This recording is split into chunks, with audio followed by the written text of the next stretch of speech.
The money was left in the open on purpose. $5,000 neatly stacked, partially exposed inside a thick envelope, placed close enough to reach without effort. It sat on the small mahogany table beside the armchair, illuminated by the warm glow of a reading lamp, visible to anyone who entered the room. From a distance, the man in the chair appeared to be asleep. His eyes were closed. His breathing was slow, heavy, rhythmic. His frail body was sunk deep into burgundy velvet, shoulders slouched, hands resting loosely at his sides. To an outsider, he looked like a tired old man drifting into an afternoon nap. But Arthur Sterling was not asleep. His mind was alert, sharp, calculating.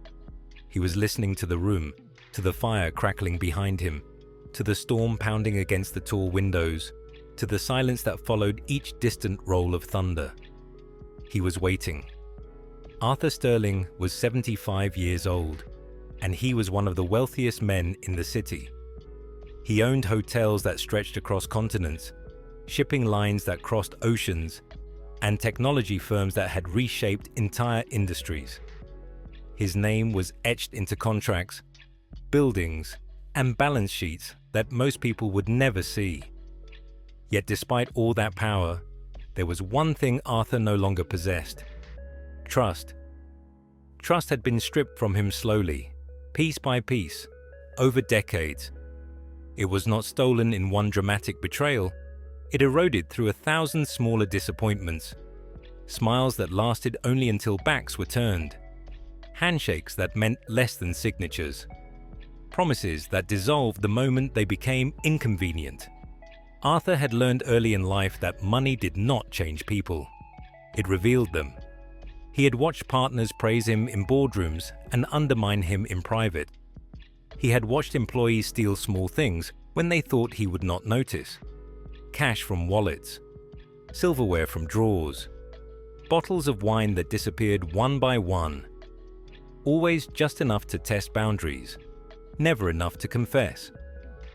Even his own children treated him differently once his wealth became undeniable. Their visits grew infrequent. Their conversations became transactional. They spoke more about the future than the present, more about inheritance than family. They never asked how the house felt when it was quiet.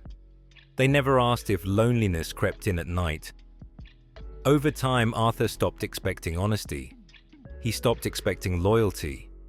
He stopped expecting kindness. He came to believe something far simpler. Given the opportunity, people will take what they can. That belief hardened inside him like stone. It shaped the way he saw the world, the way he treated people, the way he tested them. He did not do it out of cruelty, at least not in his own mind. He did it out of certainty. He believed he was merely confirming what was already true. And on that rainy Saturday afternoon, he decided to confirm it once again. The storm outside the mansion was relentless. Rain slammed against the tall windows of the library, streaking the glass in long, uneven lines. Thunder rolled low and heavy, vibrating through the walls, making the old house groan as if it were alive. The sky was dark despite the early hour, casting the world outside into shades of grey. Inside, the fire burned steadily. Flames licked the logs with quiet persistence, filling the room with warmth and shadow. The library was vast, lined with towering shelves of leather-bound books Arthur had collected over a lifetime. Most of them had not been opened in years. Knowledge, like people, had become something he no longer trusted easily. Arthur had set the stage carefully. The envelope of cash was not hidden. It was not guarded. It was placed where a careless old man might leave it after counting money and forgetting to put it away. It looked like a mistake. Mistakes, Arthur believed, revealed character. He settled deeper into the armchair, adjusted his breathing, and closed his eyes fully.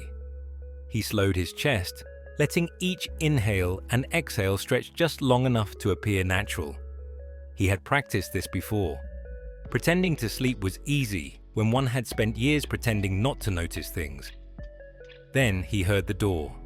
Soft footsteps entered the room. Careful, measured. The kind of steps taken by someone who knew they did not belong to the space they were walking through. The footsteps belonged to Sarah. Sarah was the newest maid at the Sterling mansion. She had been working there for just 3 weeks. She was young, perhaps in her late 20s, but exhaustion clung to her like a second skin. Dark circles framed her eyes. Her shoulders carried a constant tension, as though she were bracing for something to go wrong. Arthur knew her history. He always did background checks. Sarah was a widow. Her husband had died 2 years earlier in a factory accident. One moment he had been at work, the next he was gone. No warning, no goodbye. Just a phone call and a future rewritten overnight. He left behind debts, grief, and a 7-year-old son named Leo. Arthur knew that the storm had closed the schools that day. He knew Sarah had no money for a babysitter. He knew she had begged the housekeeper for permission to bring her child along, promising he would stay quiet, promising he would not be seen. What Arthur did not expect was to hear a second set of footsteps. Smaller, lighter, slower. A child. Sarah moved quickly, her movements tense, her breathing uneven. She whispered urgently, instructing the boy to sit in the corner, to touch nothing, to make no sound. She explained that the old man in the chair was sleeping, that waking him would cost her the job, that losing the job might mean losing their home. The child agreed softly. Then Sarah left the room. The door closed with a quiet click, and suddenly, it was just Arthur Sterling and the boy. Arthur listened. The fire crackled. The grandfather clock ticked loudly from the corner. The storm raged on outside, seconds stretched into minutes. Nothing happened. No movement, no curiosity, no nervous shifting. Arthur expected restlessness. Children rarely stayed still for long, especially children who grew up with little. He expected the boy to wander, to explore, to touch something expensive, to notice the envelope of money glowing under the lamplight. 5 minutes passed. Arthur's neck began to ache from holding the same position. His jaw tightened slightly. Still, he did not move. Tests required patience. Then he heard the soft rustle of fabric. The boy stood up. Arthur's body tensed imperceptibly. His thoughts sharpened. This was the moment he had been waiting for. He imagined the scene clearly. The child noticing the money, the hesitation, the internal battle between fear and temptation, the calculation of risk versus reward. Then the choice. Fingers closing around crisp bills, the quiet thrill of getting away with something that could change his life. The footsteps moved slowly toward the armchair, careful, hesitant. The boy stopped beside him, close enough that Arthur could feel his presence, could sense the child's uncertainty hanging in the air. Arthur waited for the sound of paper shifting, for the faint rustle of money being touched. It never came. Instead, Arthur felt something unexpected. A light touch on his arm, gentle, careful. As though the boy were checking whether the old man was breathing. Arthur's heart skipped. Then he heard a zipper. Confusion crept into his thoughts. Was the child preparing to leave quietly, taking off his jacket to move more easily? A moment later, warmth settled across Arthur's legs. A jacket, the child's jacket, thin, damp from the rain outside, carefully placed over Arthur's knees like a blanket. The room was drafty despite the fire. Cold air crept in through the tall windows, and Arthur realized, with mild surprise, that his hands had been cold. The boy leaned close and whispered something meant only for the sleeping man. He explained that the old man looked cold, and that sick people should not be allowed to get colder. Something shifted inside Arthur's chest. Still pretending to sleep, he listened as the boy moved away. He heard the envelope slide slightly across the table. Arthur's thoughts snapped back into focus. Here it is. But the money did not disappear. Arthur cracked one eye open just enough to see through his eyelashes. The boy was not taking the envelope. He was pushing it farther from the edge of the table, carefully sliding it back toward the center so it would not fall. He noticed a small leather-bound notebook on the floor near Arthur's foot and picked it up, dusting it off with his sleeve before placing it gently beside the money. The boy whispered that everything was safe now. Then he returned to the corner of the room and sat down again. He pulled his knees to his chest. His shoulders trembled slightly. He was shivering. He had given up his only jacket. Arthur lay frozen, his thoughts scattered. For the first time in decades, certainty cracked. Before Arthur could process what he had witnessed, the library door opened again. Sarah rushed into the room, breathless, panic written across her face. She had clearly run from another part of the house. Her eyes darted to the corner and landed on her son, shivering. Then they moved to the armchair. She saw her child's jacket draped over the billionaire's legs. She saw the envelope of money on the table. Her face drained of color. Her mind jumped to the worst conclusion. She assumed her son had done something unforgivable. She rushed forward, grabbing the boy, demanding to know what he had done. Her hands shook as she tried to remove the jacket, terrified of waking the man in the chair. Apologies spilled from her mouth, rushed and desperate, offered to a man she believed could destroy her life with a word. Her fear was not about punishment. It was about survival. And in that moment, Arthur saw himself clearly, not as a powerful man, but as a source of terror. Arthur decided it was time to wake up. He let out a loud groan and shifted heavily in the armchair. Sarah froze. Her grip tightened around her son.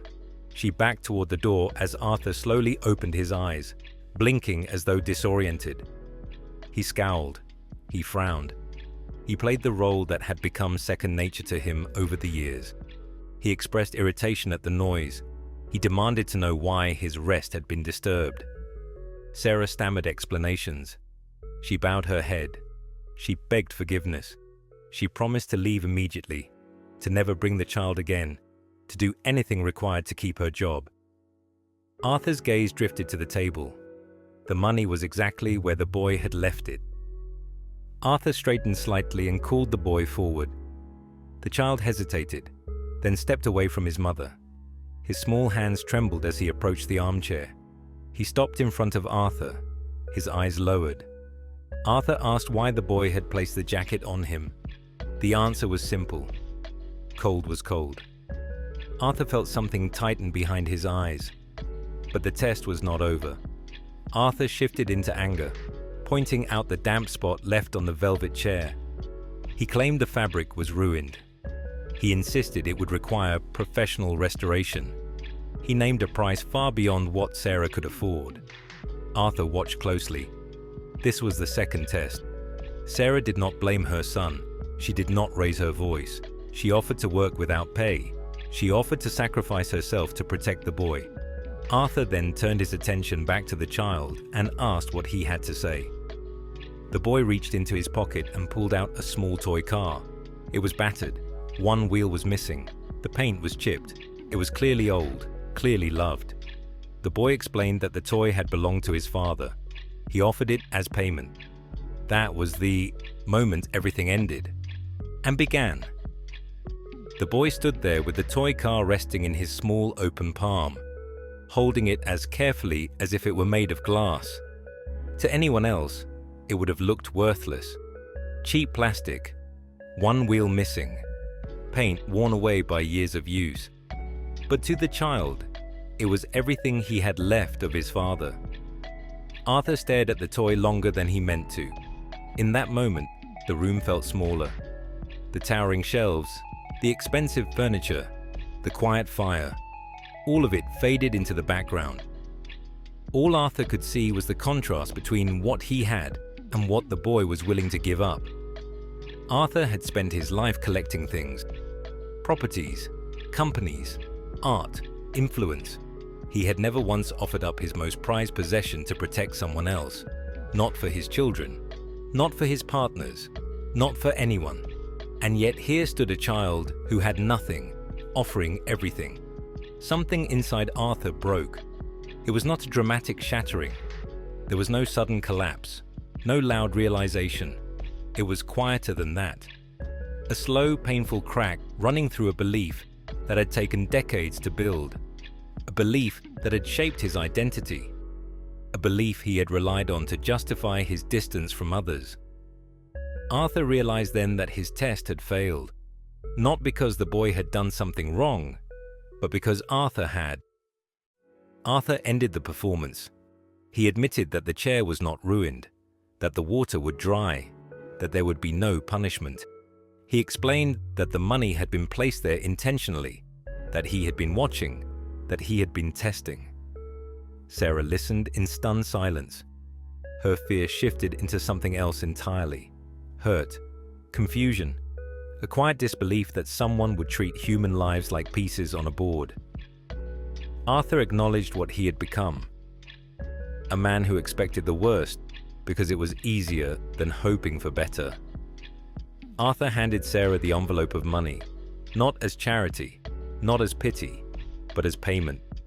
Payment for the lesson her son had taught him, without even knowing it. Sarah hesitated. Pride and fear battled inside her. She had survived by working, not by accepting gifts. But Arthur insisted. He explained that the money was not for comfort. It was for stability, for shoes that fit, for a bed that did not ache in the morning, for breathing room. Eventually, Sarah accepted. That day marked the end of something in Arthur's life, and the beginning of something else. The mansion, once silent and heavy, began to change in small, almost imperceptible ways. It was not an overnight transformation. Arthur did not suddenly become warm or affectionate. Years of distance do not dissolve in a single moment. But something shifted. The boy returned after school the following week, then again the week after that. Arthur found himself adjusting his schedule without thinking about it. Meetings were pushed later, calls were shortened, dinners were no longer eaten alone. Homework appeared on the library table. Pencils rolled onto expensive rugs. The sound of laughter echoed down hallways that had not heard it in years. Arthur listened. At first, he only listened.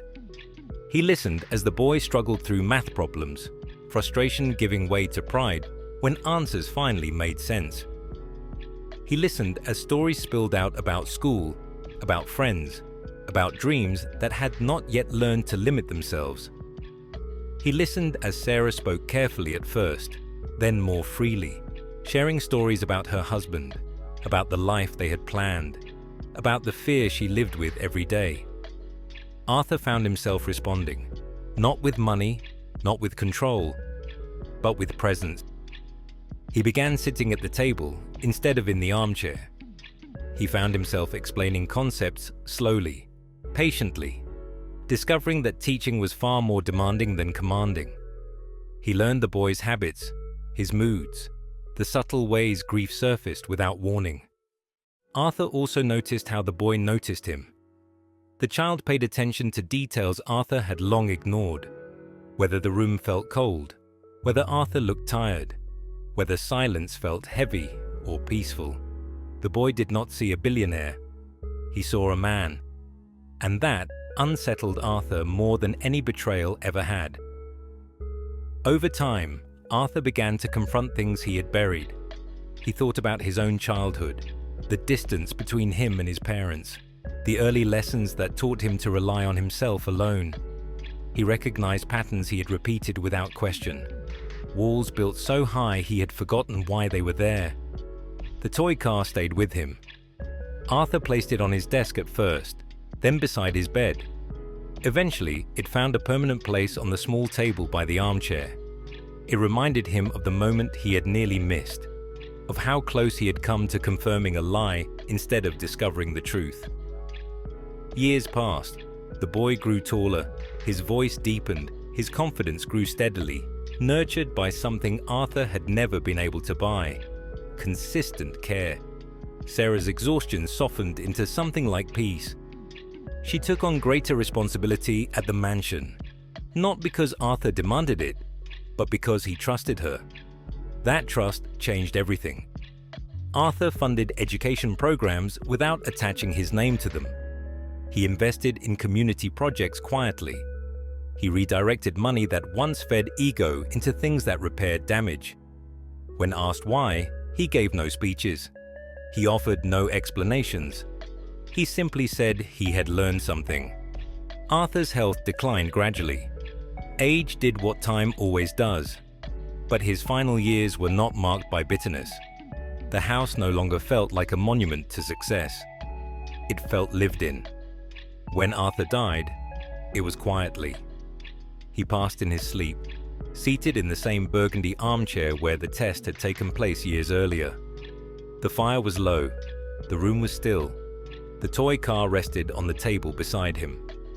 10 years had passed since the stormy afternoon that changed everything. The mansion filled with people days later, but not with grief, with expectation. Lawyers, business associates, Arthur's biological children. They gathered in the library, standing among shelves they had rarely visited while their father was alive. Their attention was not on memories or loss. It was on assets, on division, on inheritance. The boy, now a young man, stood near the window. He was taller, composed, quietly observant. Sarah stood nearby, calm but guarded. She had learned long ago that this room could shift from warmth to hostility, without warning. The will was read. Arthur had not been cruel to his children. He had left them what had been promised long ago: trust funds, properties, wealth sufficient to last lifetimes. What he had not left them was control. The remainder of his estate, his companies, his mansion, his personal holdings, were left to the one person who had given him something when he had nothing. Confusion filled the room. Anger followed quickly behind it. The explanation was read aloud. Arthur had written it himself, in steady handwriting, free of bitterness.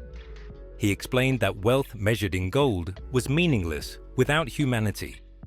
That 10 years earlier, he had been spiritually bankrupt, cold, empty, alone. He explained that a child had seen him not as a billionaire, but as a human being in need of warmth.